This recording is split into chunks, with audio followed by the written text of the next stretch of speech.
네, 오늘도 유머 한마디 좀 하고 말씀 좀 전하겠습니다. 학교 수업 시간에 선생님이 아이들을 불러다 놓고 장래 희망에 대해서 물어봤습니다. 철수야, 너는 커서 뭐가 될래? 철수가 하는 말, 예 선생님, 저는요 이 다음에 커서요 생물학자가 될 거예요. 아 그래? 야 멋있다야. 그래? 영희는 그러면 넌 나중에 뭐가 될래? 그랬더니 영희가 이렇게 말합니다. 선생님, 저는요 그냥 소박하게요 현모양처가 되어서요 아들, 딸 잘 낳고 잘 살겠습니다. 그래? 괜찮나? 뭐 그것도 괜찮지 뭐. 그래, 여보는 그럼 이 다음에 뭐가 될래? 그랬더니 예, 저는요 남을 도우면서 살 거예요. 아, 멋있는 그런 얘기를 했어요. 선생님이 또 재차 들었습니다. 그래? 야, 좋은 생각인데 앞으로 그러면 네가 뭐가 돼가지고 남을 도우면서 살 건데? 이렇게 물었더니 여기까지 이렇게 이야기하니까 여보는요, 선생님 솔직하게 말해도 돼요? 아 그럼 솔직히 말해야지 왜 거짓말하냐? 사실은요 영숙이가 애를 낳는데요 동반자가 되어서 돕고 싶어요. 할렐루야. 예, 오늘도 주 안에서 여러분을 만난 것을 여러분 사랑하고 축복합니다. 자, 오늘 우리 인사하고 말씀을 듣겠는데요, 오늘은 좀 이렇게 인사를 하겠습니다. 옆에 사람하고 희망은 하나님께 있습니다. 그렇게 인사하겠습니다. 해볼까요? 시작. 희망은 하나님께 있습니다. 예, 옆에 사람 붙잡고 희망은 하나님께 있습니다. 할렐루야. 자, 이제 여기 보십시오. 여러분, 우리가 지금 세계 전쟁 역사를 바라보면 이 전쟁 때문에 벌어지는 일들이 참 많습니다. 그리고 설교 예화를 통해서 나타나는 많은 예화들 중에도 전쟁 중에서 벌어지는 예화들이 많아요. 전 세계 제2차 세계대전 때에 벌어졌던 이야기 중에 영국과 미국이 일본의 그 수용소에다가 수용이 됐는데 약 2만 명 정도가 전쟁 포로가 수용이 되어 있었다고 합니다. 그런데 그 1만 명 전쟁 포로가 잡혀 있었는데 그 중에 2만 명 중에 8천 명이 죽었대요. 그 죽음의 원인을 살펴봤더니 무슨 영양실조로 죽은 것도 아니고 무슨 고문 때문에 죽은 것도 아니고 무슨 질병이나 무슨 과로사로 죽은 것이 아니라 따져보니까 절망해서 죽었다. 몇 명이요? 8천 명. 2만 명이 포로 중에 8천 명이 다른 것 때문에 죽은 것이 아니라 절망 때문에 죽었다. 여러분, 이게 말이 됩니까, 여러분? 못 먹어서 죽은 것도 아니고 고문 때문에 죽은 것도 아니고 질병 때문에 죽은 것도 아니고 절망 때문에 죽었대요. 8천 명이. 세계에서 유명한 심리학자 빅터 프랭클이라고 하는 유태인 학자가 있었습니다. 심리학자입니다. 이 사람이 2차 대전 때 죽음의 수용소였던 나치의 그 아우슈비츠, 여러분 유명한 데지요? 아우슈비츠라고 하는 그곳에 붙잡혀서 형을 살게 되었습니다. 많은 수용소 중에서도 이 아우슈비츠는요 가장 악랄하게 이름난 바로 그런 곳이 이곳입니다. 그곳에서 얼마나 많은 유태인들이 죽었어요? 600만 명이라고 하는 사람들이 죽었어요. 유태인들이 가스실에 들어가죠. 아주 악명 높은 지역입니다. 이곳에서 살던 이 빅터 프랭클린이요 부사 일생으로 살아나요. 근데 살아나면서 나중에 이렇게 얘기를 합니다. 여기에서 내가 살아나서 반드시 내가 내 신앙을 많은 세계 사람들에게 알려준다. 이렇게 묵었다는 것이죠. 그러면 그렇게 해방 낳고 난 다음에 정말 자기 희망대로 유명한 학자가 되어서 심리학 상담자가 되어지고 전 세계 많은 사람들에게 책을 써서 많은 사람들이 희망을 줍니다. 그런데 그 책에 그 사람이 당시의 시대 상황을 그렇게 설명을 했어요. 내가 감옥에 갇혀 있을 때에 그럼 어떻게 살아남았을까? 수없이 많은 사람들이 죽었는데 내가 살아남을 수 있었던 그 비결을 이렇게 적었습니다. 책에다가. 나치 수용소의 고문과 무서운 형벌, 비인간적인 학대 속에서 나를 생존하게 만든 것은 바로 희망이었다. 그는 나치의 끔찍한 고문의 죽음의 고비를 수없이 넘겨야만 했습니다. 그런데 그의 마음속에는 늘 이렇게 속삭였다고 그래요. 고문을 당할 때마다, 힘들고 고통스러울 때마다 자기 마음속에다 어떤 이야기를 했느냐면 스스로에게 이렇게 얘기했던 것이죠. 무서운 시대는 언젠가 끝난다. 무서운 시대는 언젠가 끝난다. 그러면 수용소는 내가 나가서 내가 붙잡은 삶의 희망을 세계 많은 사람들에게 알려주다. 언젠가 이 고문, 이 어려움은 언젠가 분명히 끝날 것이다. 이런 거였어요. 이런 소망을 갖고 희망을 가지고 있었기 때문에 그는 살아남을 수 있었다는 거예요. 그러면서 자기의 꿈대로, 자기의 희망대로 그는 해방을 받고 그리고 많은 사람들에게 책을 쓰게 된 거예요. 600만 명이라고 하는 많은 사람들이 이곳에서 학살을 당하게 되는데 그 학살당하는 지하 감옥에서 병가를 그렸던 손톱 자국으로 그 유대인들이 죽어가면서 그 썼던 그 벽에 쓰여진 글씨를 발견하게 됩니다. 그 글씨를 발견했는데 그 글씨에 보니까 세 줄로 써 있는데 그 글씨가 이런 내용입니다. 첫째는요, 비록 태양이 우리에게 비춰지지 않을지라도, 태양이 비록 우리에게 비춰지지 않을지라도 태양이 여전히 있음을 나는 믿는다. 또 비록 사랑이 내게 느껴지지 않을지라도, 이 감옥에서 죽어가는 사람들이 많은데 사랑이 내게 느껴지지 않을지라도 진실된 사랑이 있다는 것을 나는 믿는다. 그리고 세 번째 줄에는 뭐라고 써있냐면, 비록 하나님이 침묵 가운데 계시지만, 지금 우리 고통 가운데 있지만, 우리가 죽어가는 현장 속에 있지만 하나님은 여전히 침묵 가운데 계시지만 그래도 하나님은 살아계시다. 유대인들은 죽어가면서도 그 벽에다가 손톱으로 그렇게 글들을 썼던 거예요. 죽어가면서도 소망을 잃지 않고 희망을 놓치지 않았던 유대인.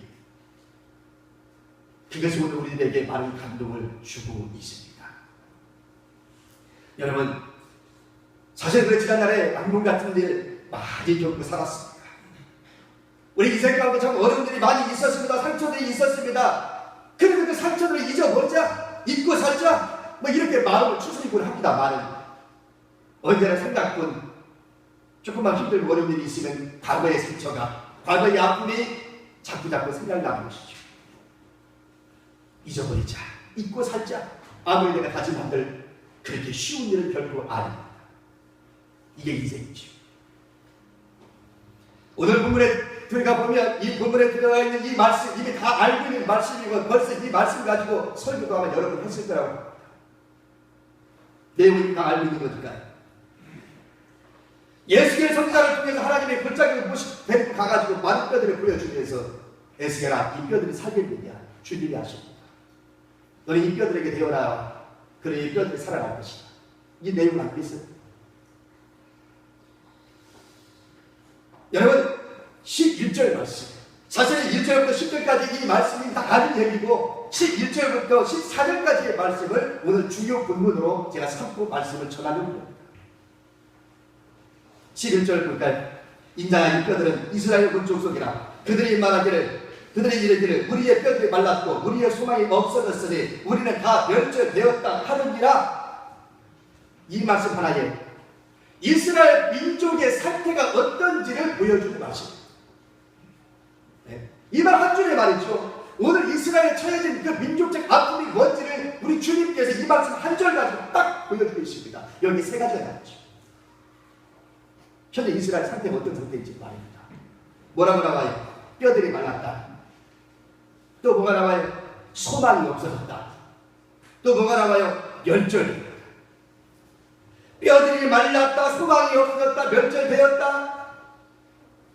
어느 것 하나라도 희망적인 얘기가 하나도 없어요.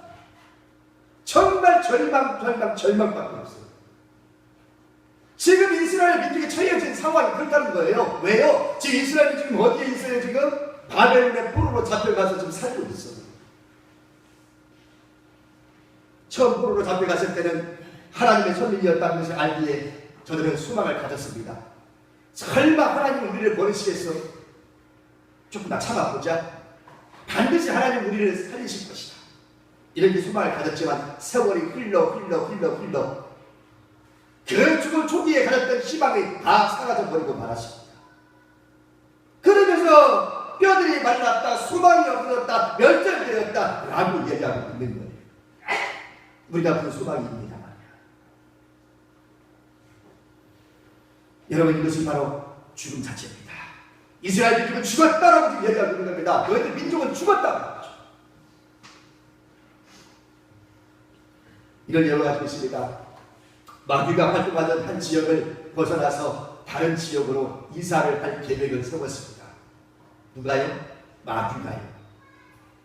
한 곳을 섬기다가 한 곳을 막 아직도 샀다가 내 다른 곳으로 이사를 가야 되겠다 생각을 했더니 마귀는 무거운 여러 가지 짐들을 좀 정리를 좀 하고 좀 가져올 마음으로 다른 지역에 가서 좀 일 좀 해야 되겠다라고 생각을 해서요. 그래서 자기가 가지고 있었던 가재 도구들을 정리를 좀 해야지 하고서 공부를 했습니다. 그랬더니 많은 악신들이 몰려들어왔어요. 중고라도 던져보겠다. 그런 많은 그 예선 외로 많은 악신들이 와가지고 전시되어 있는 물품들을 하나씩 발가락에 거기다가 덤핑으로 할인해서 판다고 그러니까 그런 많은 귀신들이 쫓아와가지고 이 마귀가 다른 지역으로 이사하기 전에 거기서 하나라도 좀 건질 것 있으면 건지자 해가지고 반가니까 와서 좀 하나씩 생각했다고 왔어요. 이것도 사고 저것도 사고 막 사는데 어느 것 한 가지는 비매품이라고 써있는데 이거는 팔 수 없는 거라고 비매품 막 써있는 거예요. 비매품은 뭐예요? 팔 수 있는 게 아니다 이 말이죠. 안 파는 거다 이 말이에요. 그리고 이거는 뭐야? 전시용이다 이 말이에요. 전시용이다. 이 학생들이 이것도 사고 저것도 사고 막 사는데 말이죠. 궁금해 죽겠어. 왜 다른 걸 다 팔면서 비매품이라고 써있는 저 하나만을 안 팔고 전시하고 있는지 궁금하게 짜고 있는 거예요. 그래 보십니다. 아니 어차피 정리하고 팔 거라고 맘먹었다면 다 팔아버리지 저거 하나만의 비매품이라고 남겨놓고 안 팝니까? 그렇게 물었습니다. 그랬더니요 이 마귀가 어깨를 으쓱하면서 저거는 팔 수 있는 것이 아닙니다. 도대체 뭐길래 그럽니까? 그랬더니 그것은 뭐냐? 내가 죽을 때까지 가지고 다녀가야 가지고 있어야 될 절망이라고 하는 겁니다. 이것마저 없으면 내가 마귀로서 살 수 없다는 거지. 절망이라고 하는 이것을 가지고 있어야 내가 다른 데로 이사를 가더라도 거기 가서 사람들 마음속에 절망을 심어 넣어줘야만이 내가 내 일을 할 수 있는데 이것마저 없으면 나 뭘 가지고 있다라고 이걸 팔 수 있는 것이 아니다라고 얘기하라고. 그러니 여러분 인생 가운데 절망한다는 것은요 하여나 여러분 절망스러운 마음이 들면 그것을 누가 주는 거라고요? 악한 마귀가 주는 것이라고 생각할 수 있기를 축원합니다. 하나님은 절대로 우리에게 절망스럽게 주시는 분이 아닌 줄로 믿습니다. 하나님은 정말 여러분에게 소망을 주시는 분인 줄로 믿습니다. 그러니 절망한다는 것은 악한 마귀가 주는 거기 때문에 담대히 우리는 분리쳐야만 하는 것입니다. 오늘 읽었던 에스겔 37장을 읽었습니다만 에스겔은요 33장부터 시작해서 끝장까지는요 소망의 메시지를 전해주고 있습니다. 그 앞에까지는요 이스라엘 백성들이 왜 그렇게 어려움을 당하고 남의 나라 종살이가 되고 이렇게 어려움을 당했는가를 설명해주고 있지만 33장 이후부터는요 바벨 포로에서 잡혔던 이스라엘 백성들을 어떻게 하든지 하나님이 회복시키겠다고 하는 희망의 메시지를 전하는 게 33장 이후입니다. 그럼 지금 우리가 몇 장 읽었어요? 37장을 읽었어요. 그렇죠? 33장부터 후반부니까 37장을 우리가 읽었어요. 그러니까 이 37장은 어떤 내용이 한마디로 얘기하면 희망의 메시지를 전해주는 것이죠. 그런데 11절에 내가 뭐라고 그랬어요? 11절 하나님 말씀하시기를 뭐라고 해요? 뼈들이 말랐다, 소망이 없다, 멸절되었다 하는지라 누가요? 이스라엘 백성들이 그렇게 말한다는 거야. 가는 데마다 사람들이 만날 때마다 우리가 뼈들이 말랐다, 소망이 없어졌다, 멸절되었다, 만나는 사람끼리 그렇게 얘기하고 있단 말이에요. 네? 아니 우리가 희망을 주는 말이 서로가 주거니밖에 해야 되는데 이스라엘 백성들이 만날 때마다 사람들이 만나는 사람들마다 우리는 소망이 없어, 우리는 멸절되었어, 저마다 다 우리 뼈는 말랐다, 소망이 없다 그러고 얘기하고 있는 거야. 그거를 좀 누가 듣고 있어요? 하나님이 듣고 계시는 거예요. 우리 하나님이 그 사람들이 말하는 소리를 듣고서 얼마나 마음이 아팠는지 에스겔 선지자를 불러서 에스겔아 너 나 좀 따라오니라. 그래 하나님이 에스겔을 데리고 어디로 가는가 했더니 해볼 바가지가 진비하게 있는 어느 골짜기로 데리고 가는 거예요. 그 골짜기에 가서 딱 보니까 그 마른 뼈들이 얼마나 오래되었는지 전부 다 말라 뜯어져 버렸어. 그리고 그 뼈들이 한두 개가 아니라 얼마나 많은 뼈들이 거기 그 골짜기에 다 널려 있는지 쳐다만 봐도 오싹한 그런 모습을 볼 수밖에 없었던 거죠. 그때 하나님이 그렇게 물어요. 에스겔아 너 지금 보고 있는 이 마른 뼈들이 살겠느냐? 아니 어떻게 살아요 여러분?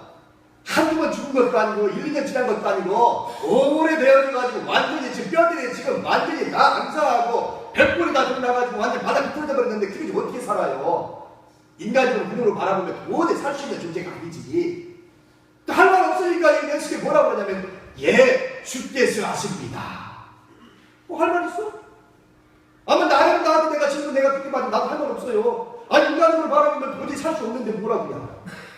근데 하나님께서 되게 살겠느냐고 부를 때는 뭔가 뜻이 있으니까 그렇게 묻는 거 아니겠어? 그러니까 내가 하나님의 뜻을 알지 못하니까 나는 뭐라고 얘기해? 예, 나는 모르겠지만 주님은 아십니다. 그렇게밖에 할 말이 없잖아. 그러니까 이 에스겔은 그렇게 되지 못해. 예, 주께서 아십니다. 여러분, 그러면서 이 뼈들에게 너 말씀을 배워놔라. 너 입을 열어서 이 뼈들에게 말씀을 배워놔라. 그러면 이 뼈들이 살아나리라. 이렇게 얘기하는 거죠. 그러면서 하나님이 해석해 주는 것이 11절부터 13절까지의 말씀이면 이 내가 너에게 보여준 이 환상은 그냥 보여준 환상이 아니라 이 환상을 바로 11절부터 13절까지를 통해서 내가 이스라엘 민족에게 내가 하고자 하는 말씀이 있어서 내가 보여준 거야 라고 얘기한 거야. 그러면 11절에 이스라엘 민족이 내가 귀에 들려오는 소식이 소망이 없다, 뼈들이 말랐더라, 멸절되었더라 이런 말들만 다 하더라 이 말이요. 그러면서 이제 에스겔에게 말씀을 배워나가는 거예요. 자 여러분, 이 말씀을 통해서 우리에게 말하고자 하는 하나님의 말씀이 있어요. 그 첫째는요, 하나님을 떠난 인생은 마른 뼈들과 같다라고 하는 것을 말하고자 합니다. 다음에 봅시다. 하나님을 떠난 인생은 마른 뼈들과 같다. 그래요. 11절 다시 한번 봅시다. 11절 다시 한번 볼까요? 11절 시작. 또 내게 이르시되 인자가 이 뼈들은 이스라엘 족속이라. 그들이 이르기를 우리의 뼈들이 말랐고 우리의 소망이 없어졌으니 우리는 다 멸절되었다 하느니라. 여러분, 포로 기간이 오래되니까요, 가졌던 소망이 다 사라졌다. 포로 기간이 오래되다 보니까 김병의 효자가 없다고 한 말처럼 포로 기간이 오래되다 보니까 이들에게 소망이 없어졌어요. 그런데 여러분 잘 생각해 보십시오. 바로 이 모습을 보여줬던 것은, 마른 뼈들처럼 보여준 것은 하나님을 떠난 인생을 다 이와 같더라는 거야. 다시 말하면 이스라엘 민족이 왜 이렇게 되느냐 이 말이야. 왜? 온 이스라엘 민족이라고 주님이 말했죠. 이 뼈들을 보여주면서 이게 이스라엘 민족이다. 그럼 왜 이렇게 됐어요? 왜? 아니 하나님 앞에 선택받은 민족이고 하나님 앞에 복받은 민족인데 뭐 어쩌다가 이런 민족이 된다 이 말이야. 어쩌다가. 여러분 어쩌다가 뭐예요? 하나님을 떠났기 때문이야. 너희들이 하나님을 떠났기 때문에 바로 이와 같이 마른 뼈들이 되어버리고 말았지 않느냐. 여러분 진실로 우리가 하나님을 떠나고 나면 우리 인생 가운데 여러분 뭐가 남겠습니까? 여러분 이 세상을 따라가 살아가면 뭐든 잘 될 줄 알지요. 창세기 우리가 지금 새벽마다 말씀 전하고 있지만 하나님의 아들들이 사람의 딸들의 아름다움을 보고 저마다 각기 결혼했더니 뭐가 남았어요? 하나님의 노아를 홍수를 통해서 심판하지 아니하면 안 될 수밖에 없는 지옥에까지 내려갑니다. 뭐가요? 하나님의 아들들이 사람의 딸들을 보고 결혼했더니. 그게 자기 입장이지. 좋았지요. 하나님의 아들들이 사람의 딸들을 바라보니까 너무너무 미쁘고 본 거야. 당대에 완전하고 당대에 뭐 왔어요? 용사라고 했어요. 세상을 들어가면 다 잘 될 것처럼 보입니다. 눈에 보이는 것보다 다 나를 유혹합니다. 하나님 떠나신다면 얼마든지 살 수 있다라고 생각을 합니다. 그런데 마치 떠나보니까 뭐가 나가요? 하나님 앞에 하나님 떠나고 나면 우리에게 남는 건 아무것도 없어요. 마치 인생이 마른 뼈와 같다 이 말. 너희 민족이 나를 저버리고 나를 떠났기 때문에 이렇게 된 거 아니냐? 라고 지금 얘기하고 있는 겁니다. 시편 107편 10절과 11절 말씀을 보면 하나님을 떠난 인생이 어떤 삶을 살게 되는지를 분명히 보여줍니다. 사람이 흑암과 사망의 그늘에 앉으며 곤고와 쇠사슬의 매임은 하나님의 말씀을 거역하며 지존자의 뜻을 멸시하니라. 이것이 바로 시편 107편 10절과 11절 말씀. 뭐라고 되어 있다며? 사람이 흑암과 사망의 그늘에 앉으며 흑암과 곤고와 쇠사슬의 매임은 왜 이렇게 인생이 된다니까? 매임은 하나님의 말씀을 거역하며 지존자의 뜻을 멸시했기 때문이다 라고 얘기하고 있습니다. 여러분이요, 여기 매였다는 것은 뭐예요? 묶여있다는 것이죠. 묶여있다. 이것이 타락한 인간의 것입니다.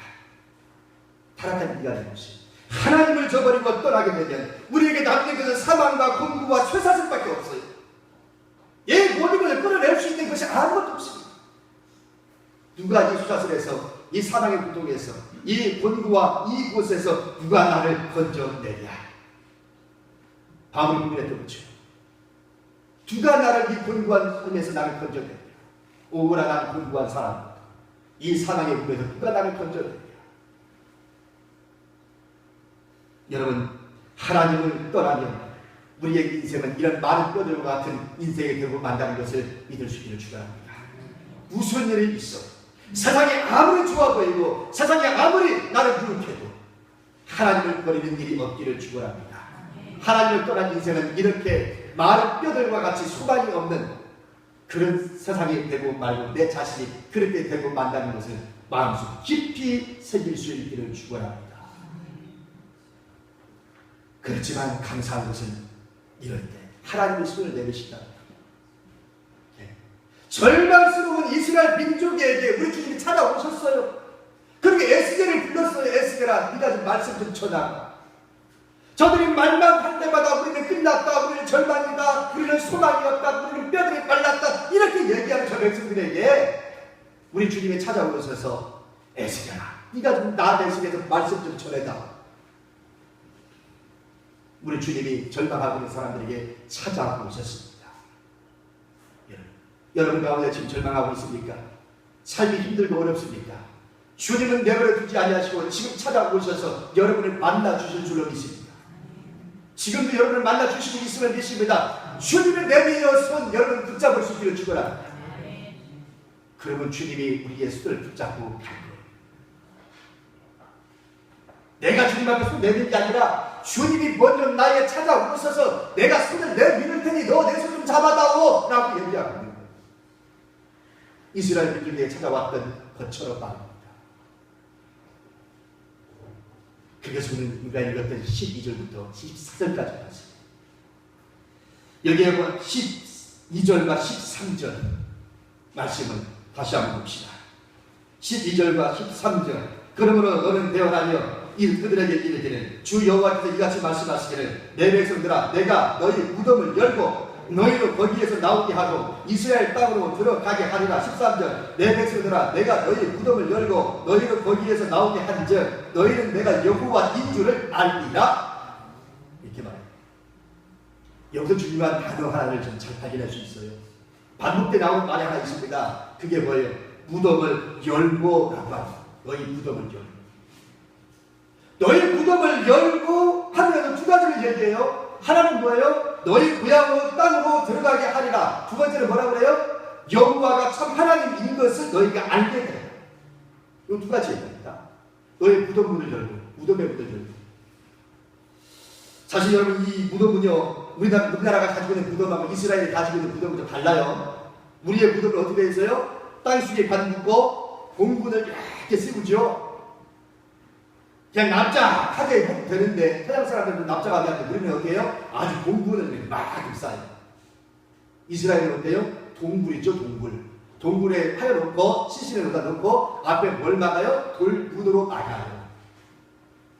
불이 많으니까. 네? 그러나 장례식 방식이 중요한 것이 아니라 오늘 이 말씀 속에서 우리 주님이 하시고자 하는 말씀이 뭐냐면 무덤문을 열고 그랬습니다. 자, 이 말씀 보면요, 아우 우리 하나님이요 아주 그냥 공포 영화를 우리한테 보여주는 거예요. 공포 영화. 바로 여러분 우리가 글씨를만 읽었으니까 아이 무서운 거 안 나오지. 바로 그거 갖고 한번 잘 생각해 보세요. 밤이 깜깜한 밤에 비는 부슬부슬 내리고 누군가 나를 끌고 공동묘지로 가자고 나를 끌고 가요. 아직 밤깊은 깜깜한 밤에 달빛도 없는 그 비가 부슬부슬 내리는 밤에 공동무지로 나를 누군가 데리고 가더니 가만히 있어도 막 벌벌벌 떨고 이 피부가 막 서버리고 그러는데 무덤이 활짝 열려. 무덤이 여기도 열리고 저기도 열리고 무덤이 확 열리면서 죽은 그 시신이 무덤 속에서 좀비처럼 좀비처럼. 여러분, 내가 글씨를 보니까 한 무서움이 없는데 내가 이렇게 이야기하면 조금이라도 무서운 책이라도 마셔. 아이 무서워 안 무서워요? 생각만 해도 무섭잖아. 공동묘지에 갔는데 세상에 무덤이 확 열려가지고 그 속에 시신 이게 나온다고 생각해봐. 그러면 아이고 기절 초풍할 거야. 걸음만 나서야 하루 도망갈 거야. 지금 우리 주님이요 아주 공포 영화를 좀 만들고 있어. 지금 에스겔을 데리고 가더니요 나중에 어떻게 한다고요? 너희 무덤 문을 열고 여기 무덤 속에 있는 잠자는 묻은 그 군대를 너희 고향 땅으로 들어가게 할 것이며 또 뭐예요? 내가 여호와인 줄을 너희가 알게 하리라. 그렇게 얘기하고 있어요. 여러분, 이게 어떻게 가능합니까? 이것이 구약의 부활을 얘기하는 아주 결정적인 말씀이죠. 결국 십자가와 부활에 오늘 우리에게서 하나님은 역사하겠다는 얘기입니다. 신약의 부활절에 지금 여기에서 지금 나타나고 있는 거예요. 네? 여러분, 죽음이라는 게 뭡니까? 무덤이라는 게 뭡니까? 우리의 인생 가운데 정말 죽음과 고통, 영적인 많은 문제들, 이 모든 문제들이 마치 절망스럽고 무덤 속에 누워있는 것 같은 그런 모습을 우리에게 지금 얘기하고 있는 거예요. 그런데 성경은 뭐라고 이야기하냐면 내가 무덤문을 열리라. 그리고 너희를 살리리라. 할렐루야. 너희의 고통에 뭐가 있을지라도, 너희의 영적인 문제가 뭐가 있을지라도, 너 개인적인 문제가 됐든, 너 가정의 문제가 됐든, 이 민족의 문제가 됐든, 내가 무덤문을 열고 너희들을 살게 하리라 라고 얘기하는 거예요. 뭘로요? 십자가와 부활. 그러므로 오늘 저와 여러분은 예수님을 믿음으로 말미암아 이미 우리는 무덤의 문을 열고 이미 살아난 줄로 믿습니다. 그래서 성경은 이렇게 이야기합니다. 세상에서는 너희가 환난을 당하나 담대하라. 내가 세상을 이기었노라. 그렇게 말합니다. 너희가 세상에서는 환난을 당하라. 담대하라. 내가 이미 세상을 이겼단 말이야. 그렇게 걱정하지 마라. 네? 네가 어떤 문제가 있을지라도 상관하지 말아라. 내가 세상을 이겼다. 그래서 성경과 348장에 보면 후렴 부분에 이런 가사가 나오죠. 영광 영광 할렐루야 이게 나오죠. 영광 영광 할렐루야 영광 영광 할렐루야 영광 영광 할렐루야 곧 승리하리라. 함께 다시 한번 영광 영광 할렐루야 영광 영광 할렐루야 영광 영광 할렐루야 곧 승리하리라. 할렐루야. 여러분이 여기 말씀처럼 나는 승리하리라. 다같이 나는 승리하리라. 나는 승리하리라. 아멘. 여러분, 그렇습니다. 이제 마지막으로 보혜사 성령님이 우리와 함께 하겠다고 얘기하고 있어요. 무덤을 뭐라고 해요? 14절 볼까요? 내가 또 내 신을 너희 속에 두어 너희로 산지하고 내가 또 너희를 너희 고통에 거하게 하리니 나 여호와가 이 일을 말하고 이룬 줄을 너희가 알리라. 나 여호와의 말이니라 하셨다. 여기 중요한 말이 나와요. 내 신이라고 하는 내 신을 너희 속에 두어 살게 하고. 여기 내 신이 뭐예요? 성령 대신 성령님을 말하고 내 신을 너희 속에 내가 두고 있겠다. 성령이 오늘 우리를 떠나신 적이 있었습니다. 오늘 이스라엘 민족을 떠나신 적이 있었습니다. 언제요? 저들이 하나님을 저버리고 저들이 하나님을 떠나고 됐을 때에 저들에게 임했던 하나님의 영이 떠났어. 예루살렘 성전에서 떠나버렸어. 여러분, 하나님을 버리고 하나님을 떠난 인생은 하나님의 성령을 떠날 수밖에 없다는 것을 여러분 마음속에 주실 수 있기를 바랍니다. 성령이 영원토록 우리를 버리지 않는 날에 착각하지 마십시오. 내가 하나님을 버리면 주의 성령으로 내게서 떠납니다. 그런데 오늘 뭐라 그래요? 에스겔 선지자를 통해서 마지막에 내가 너희 내 신을 너희 속에 두어, 그렇게 말합니다. 이 말씀은 언제 이루어집니까? 오순절 날에 하나님이 말씀하신 대로 이루어집니다. 오순절 성경에 다락방에 모였던 많은 사람들이 120명 정도가 그날에 하나님 앞에 기도했더니 하나님께서 하늘로부터 내리는 그 성령의 불로 말미암아 다양하게 역사해 주셨던 것을 우리는 볼 수가 있습니다. 그러면 우리 주님 말합니다. 내가 가는 것이 너에게 유익하다. 내가 가면 너희에게 모여서 성령을 보내드리니 그것은 성령을 보내주신 것은 영원토록 너희와 함께하기 위함이다. 내가 그 이야기를 과거에는 내가 그와 같이 버렸던 적이 있었지만 이제부터는 내가 성령을 너희에게 보내므로 말미암아 영원히 너를 떠나지 않냐고 영원토록 내가 너희와 함께하리라 라고 말씀하고 있는 거예요. 구약에서는 잠시 떠났던 그 성령이 이제는 저와 여러분에게 떠나지 않고 영원토록 함께하겠다고 말씀합니다. 이럴 때 약속과 우리 하나님 앞에 영광의 찬송, 영광의 박수 한번 올립시다. 할렐루야! 하나님이 너와 저와 여러분과 함께 하겠다고 약속하고 있어. 떠나지 않겠다고 약속하고 있어. 그 성령님과 동행할 수 있기를 축원합니다. 에론이 삼손님과 주님과 동행했고요. 노아가 여호와께 함께 동행했다고 성경은 얘기합니다. 남은 시간 여러분과 내가 정말로 주님과 동행하는 삶이 되어지기를 축원합니다. 이제 한번 조를 맺겠습니다. 어느 날 우유가 가득 담겨진 통이 있었습니다. 깊이가 좀 있는 우유통인데 그 우유통에 개구리 삼형제가 빠지고 말았습니다. 깊이가 있는 그 우유가 가득 담겨져 있는 그 통에 개구리 삼형제가 빠졌는데 첫째 개구리는 빠지자마자 모든 것이 신의 뜻이요, 신의 뜻이다 생각을 하고 체념하고 노력도 하지 않냐고 있다가 죽었답니다. 내가 여기 헛번에 내가 여기 왜 빠졌디야? 그래서 그게 신의 뜻이지 뭐. 그리고 노력도 하지 않고 있다가 죽어버렸을 걸 같아. 두 번째 개구리는요, 한번 해볼 때까지 해봐야지 하고 파드닥 거리면서 해봤는데, 그리고 마셔가면서 우유 마셔가면서 해봤는데 조금 지나다 말고 생각하기를, 아이고 내가 이 우유를 어떻게 다 마시겠어? 나는 한계가 있는 걸 내가 아무리 노력한다 해도 이 우유를 내가 다 마실 수가 없으니 아이고 이러다 나도 죽는 거야. 이 생각이 들자마자 더 이상 노력하는 것이 무의미하다고 생각했던지 그냥 꼴까닥 죽어버렸어요. 마지막 세 번째 이 개구리는요, 낙관도 비관도 하지 아니하고 현실을 그대로 받아들입니다. 네? 여러분 인생 가운데 이 고난당하면요, 현실을 그대로 받아들이는 것도 굉장히 중요한 겁니다. 그거를 발버둥 치면요 오히려 죽어요. 물속에 빠져서 발버둥 치면 어떻게 해요? 죽어요. 그냥 손 다 놓고 편안하게 있으면 자동적으로 떠요. 사람 인간은. 뭔 말인지 아시겠습니까? 그런데 살겠다고 더 발버둥 치면 물속에 빠져 죽어요. 여러분 있으면 현실을요 받아들여야 돼요. 현실을 받아들이는 게 살 길이요. 개구리는요 비관도 낙관도 하지 아니하고요 이미 내가 빠져버린 현실을 그대로 받아들입니다. 그러면서요 서두르지 않냐. 그저 죽을 때 죽지라도 하는 데까지 해보자 해서 뒷다리를 쫙 펴고 앞다리를 쫙 펴고 그리고 헤엄을 쳐가면서 어떻게 하나? 할 수 없으면 어떻게 하나? 즐기라. 고통 가운데 즐기는 사람. 그러고 그렇게 파닥 했더니요 어느 순간에 딱딱한 곳이 발에 밟히는 거예요. 왜요?